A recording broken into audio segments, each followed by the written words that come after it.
Hello and welcome to this tour of Nordnes. This walk begins at Muren, a historic stone house located at the edge of the peninsula. This is a great starting point as the house is visible from around the bay. But what exactly is Muren? The house was built around 1550 and was the residence of Bergen Castle Sheriff Erik Rosenkrantz. It is one of the few houses built in stone, signifying his wealth. The stone was taken from the ruins of the Munkeliv Monastery, which we'll see very soon.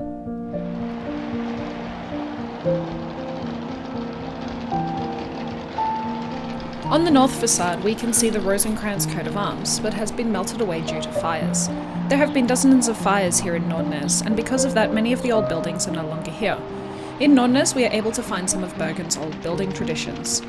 Muren has had many purposes over the years, and the basement has been used for trade since the 17th century. Today it's the Oxdal Raincoat Store, one of the oldest businesses in Bergen.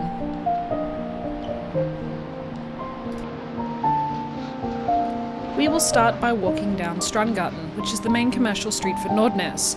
The street name means beach street. The buildings on the right were originally warehouses that stood out into the harbour. This is one of the oldest streets through Nordnes. The street layout is first mentioned in 1476 when a fire took place, meaning there was already a dense settlement by then.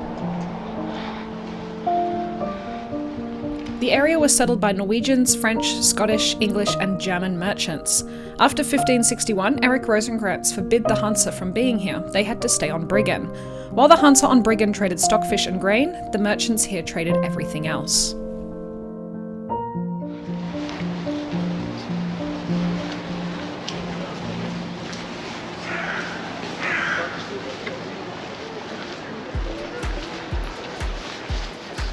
It is always worth going down these narrow alleys. Henneby's Smauet is so narrow that bikes are prevented from going down because they'll block the path. The street was first mentioned in the 17th century. Henneby owned a large house in the alley in 1647 and he was raised by a family of booksellers.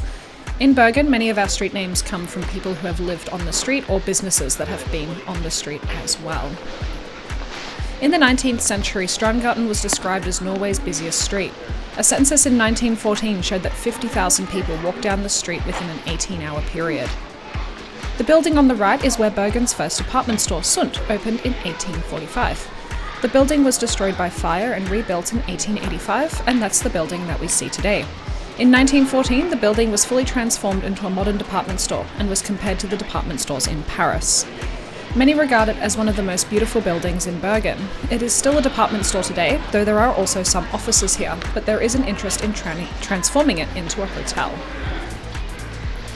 Now we look at Strandgaten 68. This is an excellent example of a merchant's residence. It was owned by the Krohn family, who ran a wine business here. It was then taken over by Hans Clausen Krohn, and he was one of the richest men in Bergen. You'll notice that the facade is in brick and concrete while the back is in wood.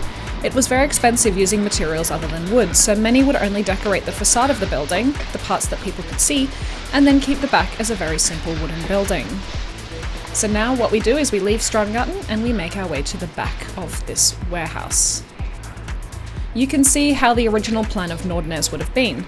There are some examples of fireproof storehouses built to safeguard valuable goods. They are characteristic to Bergen's architecture from the 16th to 18th centuries. The stone cellars were typically the only stone buildings on the property. This one used to store wine that was being sold on the main street. You can see the initials of one of the owners on the door. The buildings are supposed to be fireproof, and however the roofs were in peat and caught fire very easily. It is believed this stone cellar is from the 1600s.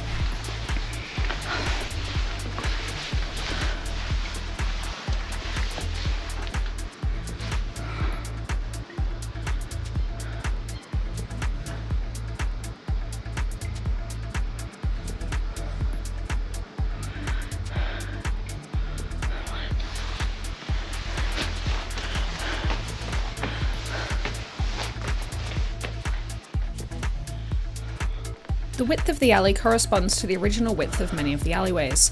The walk shows the topographical remains of Nordnes.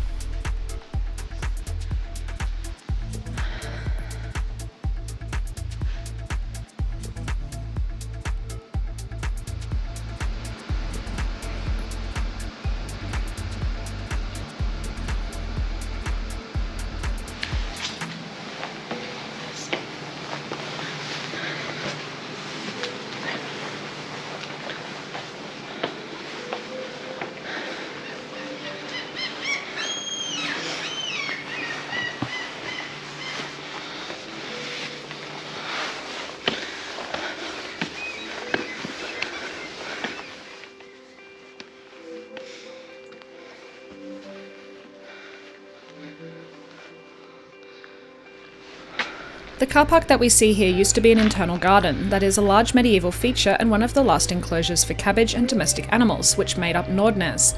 Here we can see a street network that goes back to the Middle Ages.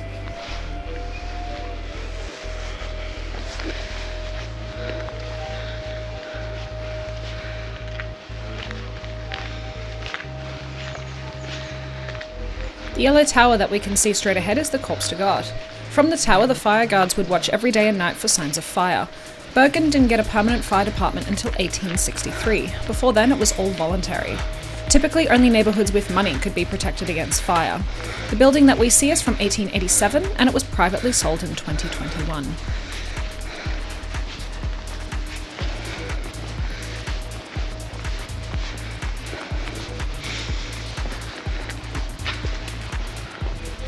This street is called Lille Markeveien. It is a charming street where we get our first glimpse of what the residential area of Nordnes used to look like. Number 28, which is the concrete facade building coming up on the left, was the first purposely built tenant building in Bergen from 1830.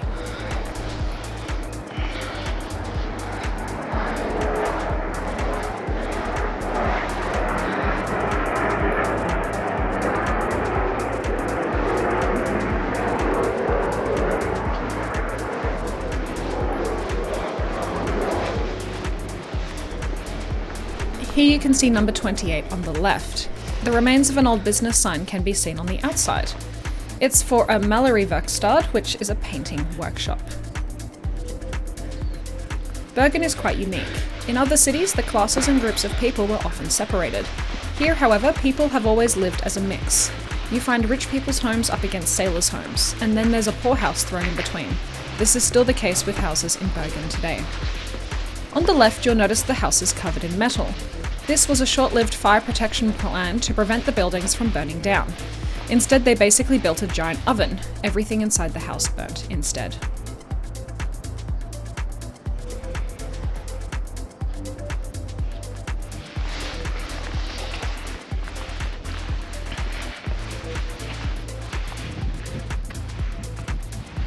We are now on Kortpils Smauet, which is known from medieval times. This was the alley that the monks took from the monastery, which is behind me, down to the pier, which is now in front. It is possibly the oldest street in Nordnes. Kortpil, he was one of the first German merchants to break away from the Hanseatic League. He was pushed away from Bryggen and settled in this area instead.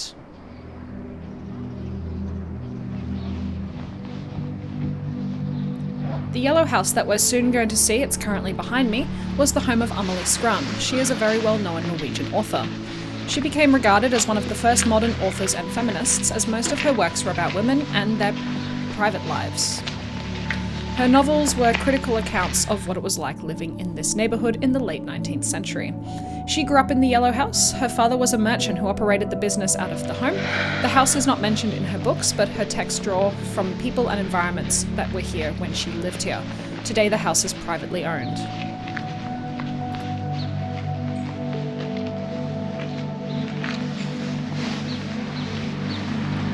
We are now at one of the most famous streets in Nordnes, called Klosteret. This row of houses is among the most photographed houses in the city. You may have noticed that they are wooden buildings but have brick on the street-facing side. Here it is a fire prevention method to stop fire jumping between the wooden houses. This is the place where Nordnes began. It was the location of one of Norway's richest monasteries, the Munkeliv monastery. The monastery was founded by the Benedictines in the 12th century, and it prospered from royal donations and privileges and established a good scriptorium. The monastery owned a lot of land in the southern part of Norway, but it also owned the peninsula Nordnes. The monastery was burnt and plundered at the Reformation, and all of the land was confiscated by the crown. The stone from the walls were used in buildings around Bergen or sent to Copenhagen. The foundations of the church were uncovered in front of numbers 4 to 8. The houses were built around the walls of the monastery, which was somewhat visible until the 19th century. The pink building that you see here is the Nordnes Bidselshus, which was built as a home after the 1702 fire. It eventually became a boarding house and was later built together for the buildings for Hotel Scandinavie. This was regarded as the city's best hotel in the 1880s.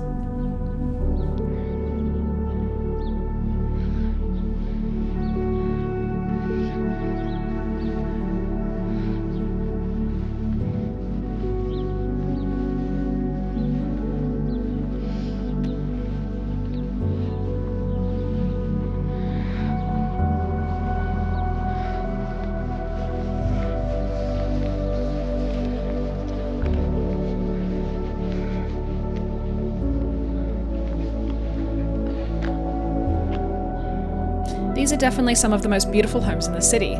Some of them here on Klosterett are now cafes and bars, making it a great place to come and visit.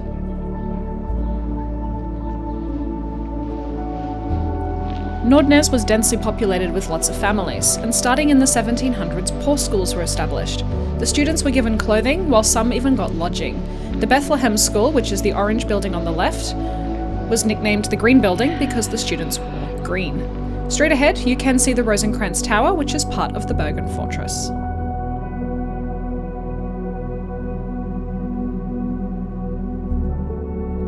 The wide street that we see here is Holbergallmenningen, which is one of the common areas in Bergen designed to prevent fire jumping between the buildings.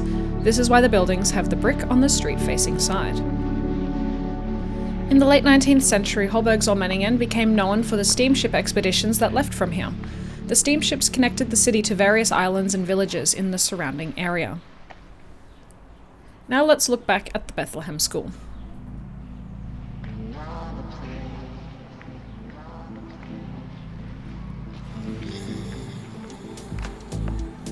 The clergy was responsible for the organisation of the school, so you can imagine religion was a primary focus here. Additionally, the boys would learn arithmetic while the girls would learn to sew. The schoolmaster lived in the school and got free firewood as a bonus. The school closed in the 1870s, and now it's an art centre for the county of Vestland. Now we are going to go down one of the most beautiful streets in Nordnes. You'll notice a lot of this area is now new apartment buildings, and this is because of World War II. Shortly after Bergen was occupied, the city was bombed by the Allies.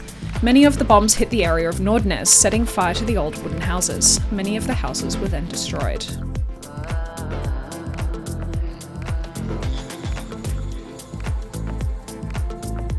Additionally, in April 1944, a large accidental explosion occurred on a ship in the Bergen harbour. This explosion was devastating for Nordnes, with more wooden houses being destroyed. After the war, there were plans to tear down any surviving wooden house so the city could build apartment blocks. Thankfully, those who lived on this street, Utramakkeveien, fought to preserve the houses. Many of the houses on this street, therefore, are from the 1700s and 1800s, which gives us a really good impression of what Nordnes used to look like. Not everyone was lucky. Many people were forcibly removed from their homes. Putting a house up for sale wasn't common after the war. The old wooden houses in Nordnes were worthless in the 1960s. That's one of the reasons why people refused to leave. They couldn't afford to move anywhere else.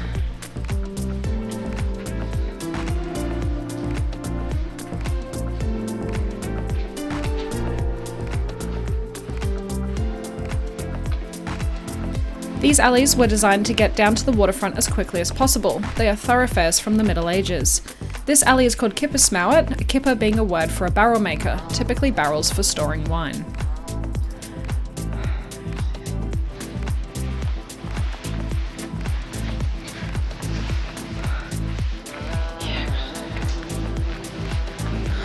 Having large staircases like this was common in Old Bergen. The basement doubled as a cold storage for food products. Many of these staircases had to be removed because they would narrow the street even more so.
Number 2 is one of the first houses built after the fire of 1756.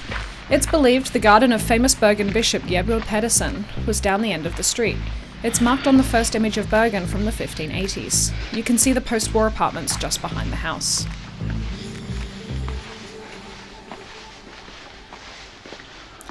These beautiful portals signify wealth and European influence. Many are in the Rococo style.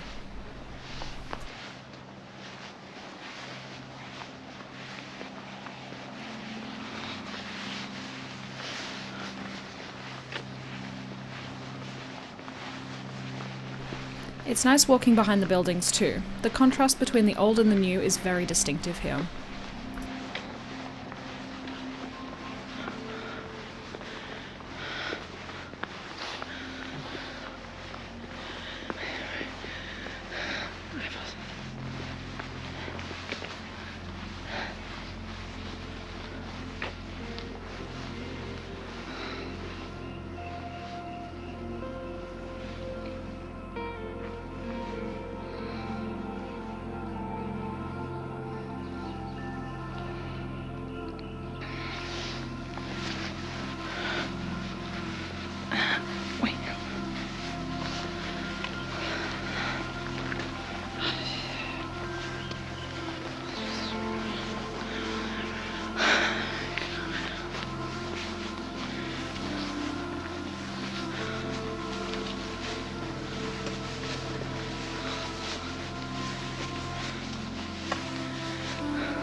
The street was on the demolition list after the war, and number 4 burned down in 1978.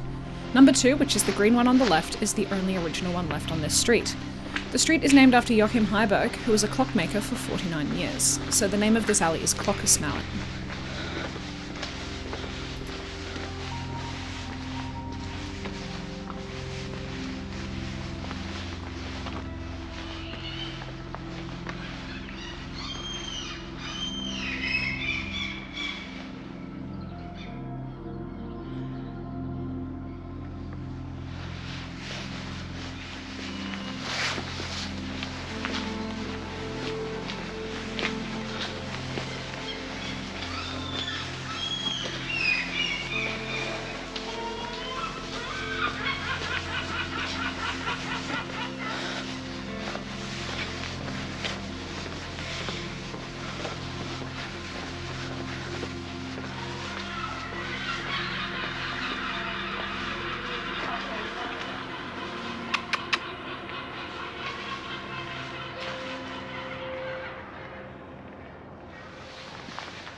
We are now coming to Nykirken or Menningen, the next common area for fire prevention.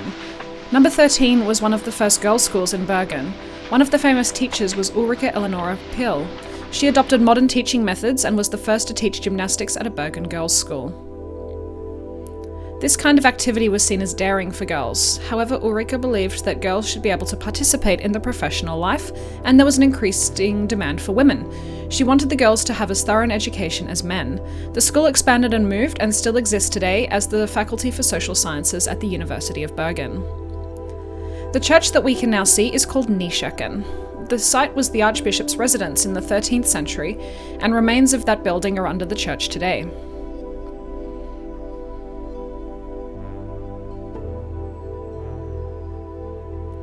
The German architect Johann Reichborn designed the church after a fire ravaged the area in 1756. The spire was in the original drawing plans but was abandoned due to the budget. The spire was added during the restoration after the war. The church has been rebuilt and renovated many times due to fire.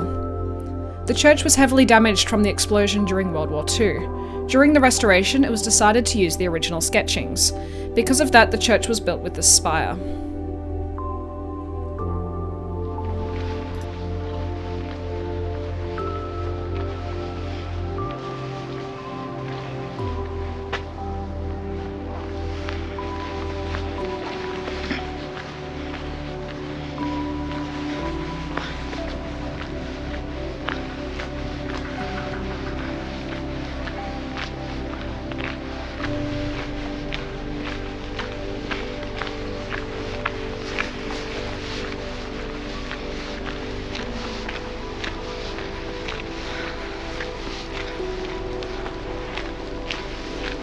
This house is number 15, also known as Madame Putter's house.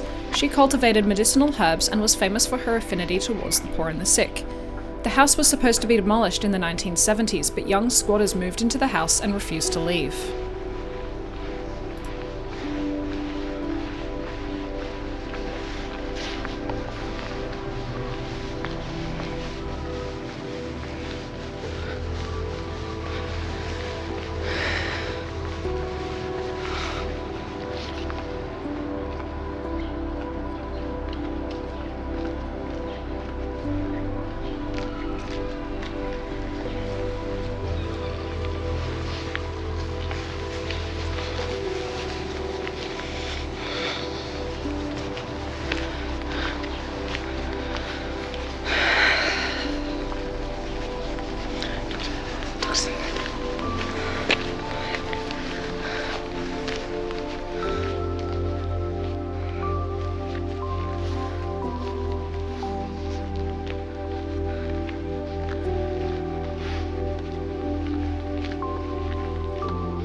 We are now at the last common area, Torborgmeningen. It's named after the old customs house which is down by the water.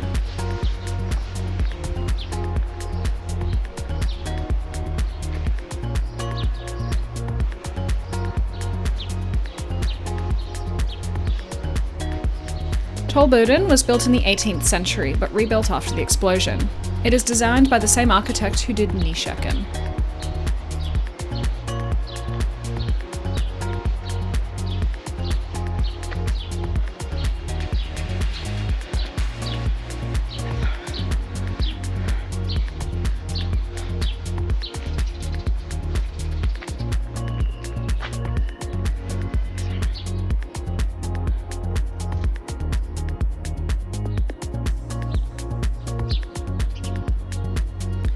The first customs house was built here in 1561 and was known as the city's largest wooden building.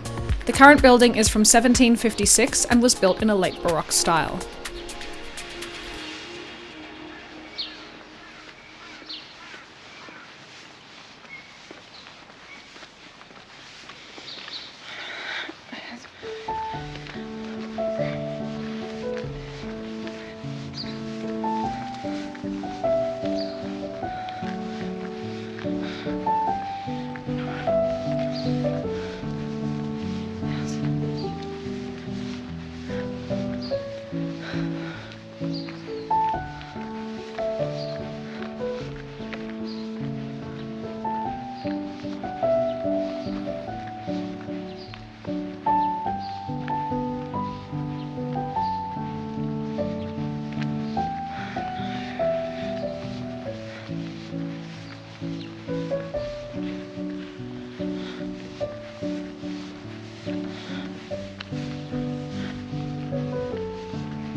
The Seafarers' poorhouse was established in a different location in 1571 with the goal of providing housing for the poor, sick and old seamen.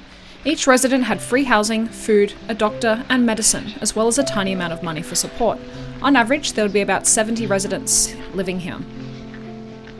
In 1715, a new law said that at least a quarter of the residents should be men, meaning that there were many women, probably the widows of seafarers, staying here.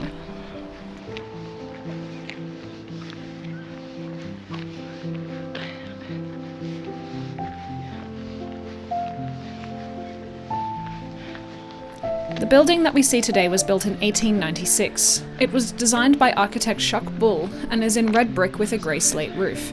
It is inspired by the German Romantic style.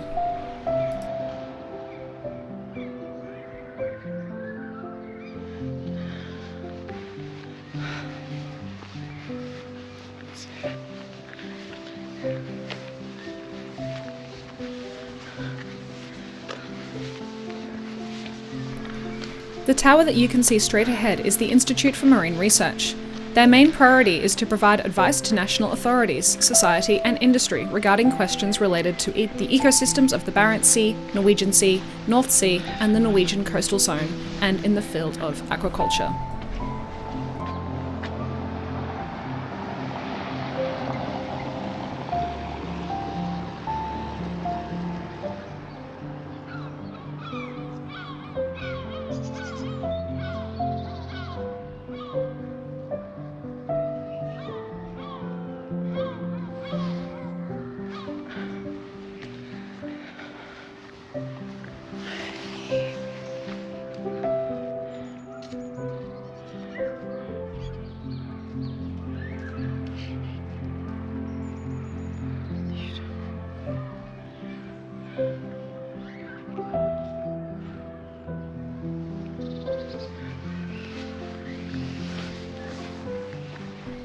The stone building is the old gunpowder house from when a fortress stood here. Now this area is the Bergen Aquarium. The aquarium was built in the 1960s and at the time was considered the most modern aquarium in Northern Europe. It's especially famous for its penguins. The stone monument to the right is a memorial to all the witches who were burned at the stake in Bergen. The most famous of the witches was Anna Peder's daughter, who was burned here in Nordnes. Her case is the best documented, so she has become associated with witchcraft in Bergen. She was married to the historian and priest Absalon Pedersen Beyer. During his life, she was accused of witchcraft. She was accused of killing Bishop Jelle Pedersen, so her husband could become the bishop instead. She was acquitted after Absalon got the king in Bergen to sign a letter of acquittal for her. After Absalon's death, Anna was accused again. This time, many people testified against her. She was accused of killing 5 or 6 people by throwing disease at them, and she also killed a pear tree. People claim they saw her riding a horse to the mountain Lederhorn over Christmas to plan natural disasters and fire. It is believed that she became very bitter and hostile towards all the locals. Despite support from Bergen's elite, Anna was sentenced to death by burning at the stake. She was burned here in 1590. Her execution led to the family taking up a case, and the court upheld the verdict, leading to witch hunts all across Norway, especially in the north. The mountain that you see straight ahead is Lederhorn, also known as the Witch's Mountain.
The large white building on the right is the Fagskole in Vestland, a vocational school for those who want to learn specialised industries.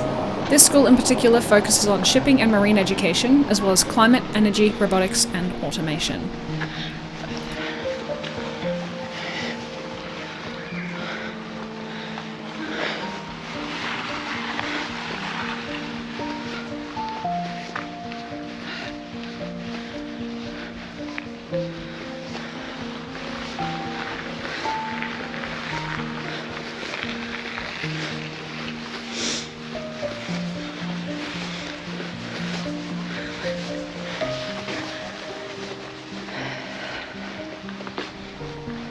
This is Nordnes School. The school opened in 1903 and had 1,760 students divided into 52 classes. The huge influx of students was rough. Half went in the morning and the other half in the afternoon. The highest number of students the school had was 58 classes with 1,921 pupils. The school was modern for its time, with a large gymnastic building, singing room, kitchen and drawing room. There was science education and a botanic garden. The students were the ones taking care of the garden, flowers and vegetables. A modern innovation at the school was the bathroom with 7 showers. This was something that very few people had in the home. It was almost a full-time job scheduling the children to have their shower. Electric lights were here more than 5 years before most people got it in their homes.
In the 17th century, a large part of Nordnes was turned into a fortification due to its strategic location on the Bergen harbour.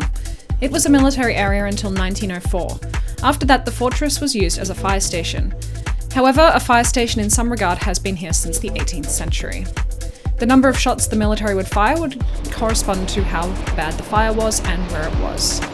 Frederiksberg has been the Nordnes Battalion's permanent home since 1927. The fort was opened to the public briefly in the 1980s, but many syringes would be found here, so it was closed. In 2013, after protests from the locals, it was opened just during the day.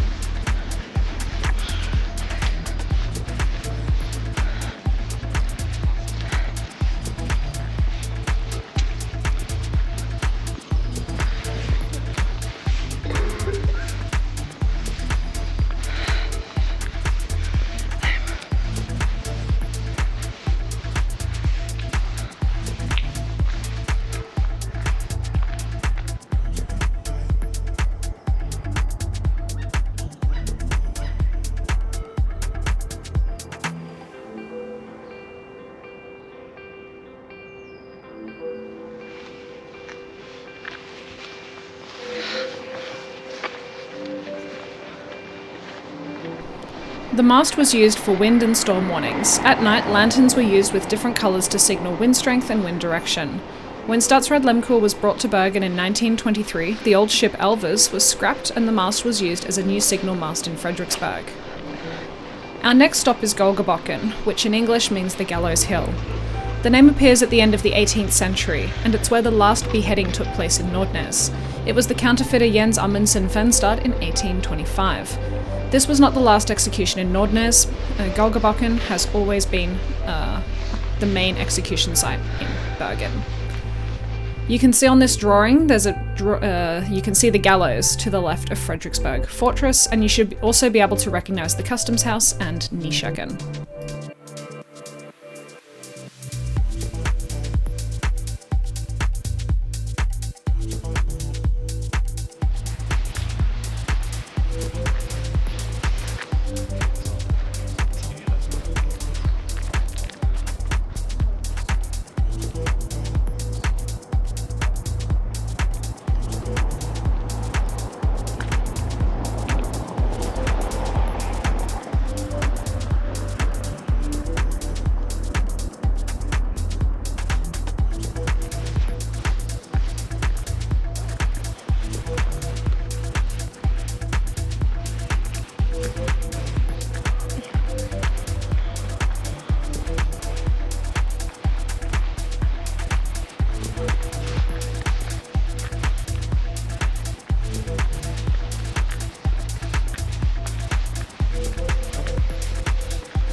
We are now coming into the neighbourhood Nordnes, which refers to the shipyards that used to be here. Nordnes has largely escaped Bergen's fires, so it's possible to see the many old houses here. Nordnes used to be a rough working-class neighbourhood. The building down to the right is the USF, United Sardine Factory. Up until 1900, grand sailing ships were constructed here. The owner, A. Decker, had studied his craft in New England around 1850 and learnt from the makers of the clippers there. The factory became a sardine factory in 1914. The company produced most types of canned food and was keen on the use of new technology. USF was the first cannery in Norway to have its own chemical laboratory, where the factory tested the quality of fish. Many of the small houses down here were built as workers' accommodation. It is worth mentioning now that USF is a culture centre with a cinematheque, live stages, and galleries. There's also a really good restaurant and wine bar down there. This area was known for having a well, possibly in the spot where we see the garden to the left. When the housewives would come here to do the washing, they would team up, do the laundry together, and while they waited for it to dry, would have coffee, food, and gossip about what was happening in Bergen.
The Little Blue House is one of the most famous houses in the neighbourhood.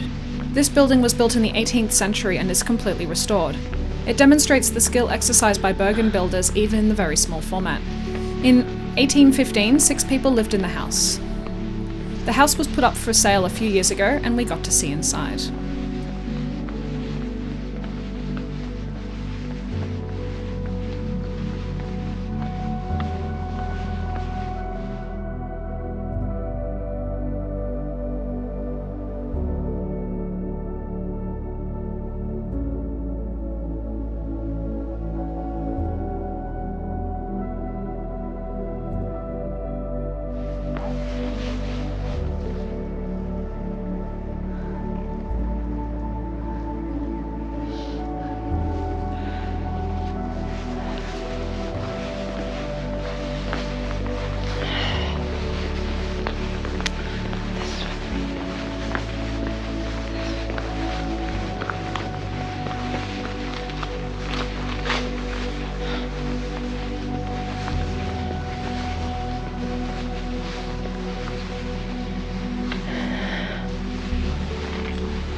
We are now in an area that has largely escaped the city fires. The many gardens are remnants of the monks from Munkeliv. The street Strandgaten is named after the Scottish merchants who lived in the area, but the street is from 1892. Before then, this was all cramped wooden houses. They did not burn down, but they were torn down to make way for apartments. Scots were first mentioned in the Middle Ages. They were known for being skilled. The Hansa at Briggen, felt the competition and did everything they could to get rid of them. However, they stayed, and most of Bergen's most famous surnames are of Scottish heritage. Here you can see an important street artwork, which is preserved under the glass.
Nordnes functioned as a secondary harbour to the city.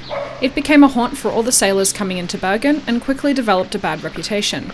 There were over 300 inns in the 1600s for a population of 8,000. Most inns were also brothels. As you can see, there are lots of nooks and crannies where you could hide activities such as drinking places and brothels. It was often said that the sun never reached Nordnes, so there were plenty of dark alleys to hide in.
We are now heading down St. Hans Strædet.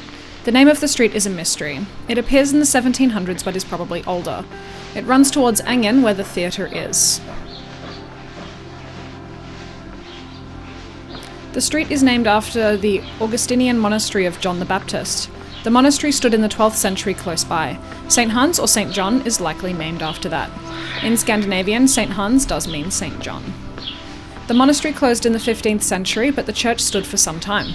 At that time, the city was not very Norwegian-speaking, so the Danish-German form of Johannes took over St. Hans. The church burned in 1561. It's believed that this road was the old path the locals would take towards the church.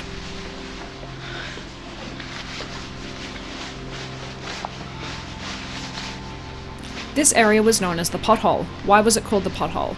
A pot place, or a pothouse, was a place for the less legal trade, but also where you could get a pot of beer or stronger refreshments.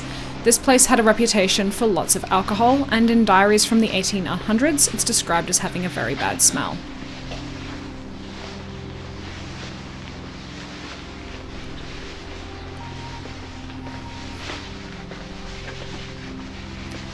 When the area was called the Pothole officially in 1880, the residents wanted a more respectable address. In 1895, they instead got two of the city's greatest heroes, Franz Ross and Peter Mitzel. They were the captains of ships. In 1672, they were in Portugal trading salt when they were attacked by North African pirates. After 8 hours of fighting, Bergen won, and when they came back to Bergen, they were regarded as heroes. They probably never lived here, maybe they came here for a beer, but they get the streets named after them. The little red house that we're soon going to see on the left is very typical for the old houses in Bergen.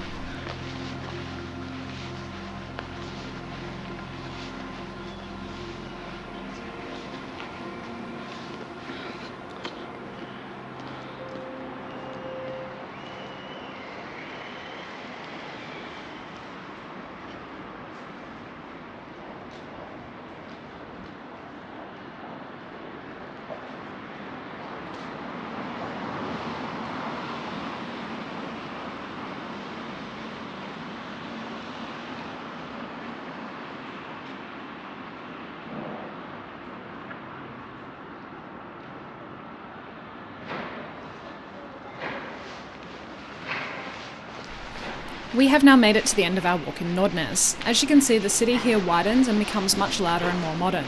Some of the old houses in Nordnes survive, but many have been demolished to make way for the road and car park underneath. We hope you enjoyed this walking tour of Nordnes. Be sure to join us in person here in Bergen to experience everything you've seen today and so much more. Please subscribe to our Hidden North YouTube channel and keep an eye out for our live videos.